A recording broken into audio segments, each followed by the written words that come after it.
The purpose of NIG supercomputer is to provide a platform for large-scale computation in medical research and life science.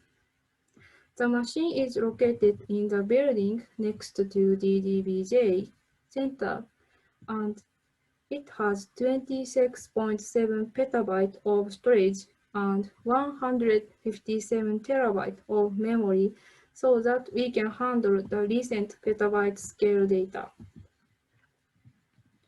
Of course, NIG supercomputer system is also equipped with freely available storage, software, and pipelines for sequence analysis, data visualization, and so on. For these reasons, NIG supercomputer is widely used by research institutes all over Japan. The number of users also has been increasing every year. This figure shows the operation rate of the supercomputer.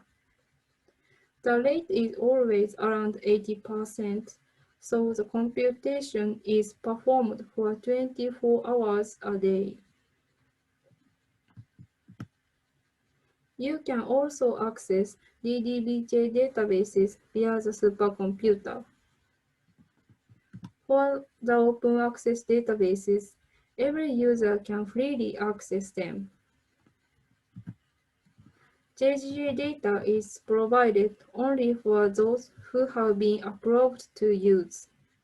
Please note, JGA data is provided for a fee.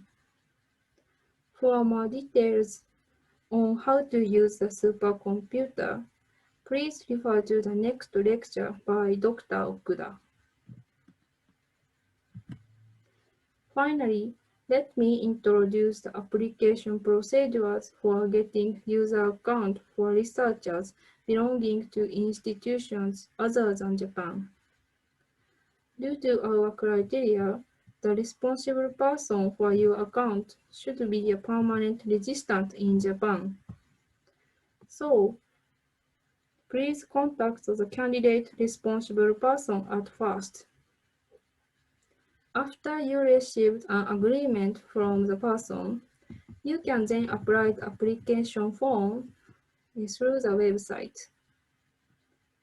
When the application is received, the user ID and password are issued to the responsible person. So please receive that information from your responsible person. Then you can start using the NIG supercomputer. That's all of my presentation. If you want to get more detail, please refer to the DDBJ website, the INSDC website, the NIG supercomputer website, and official YouTube channel of DDBJ Center.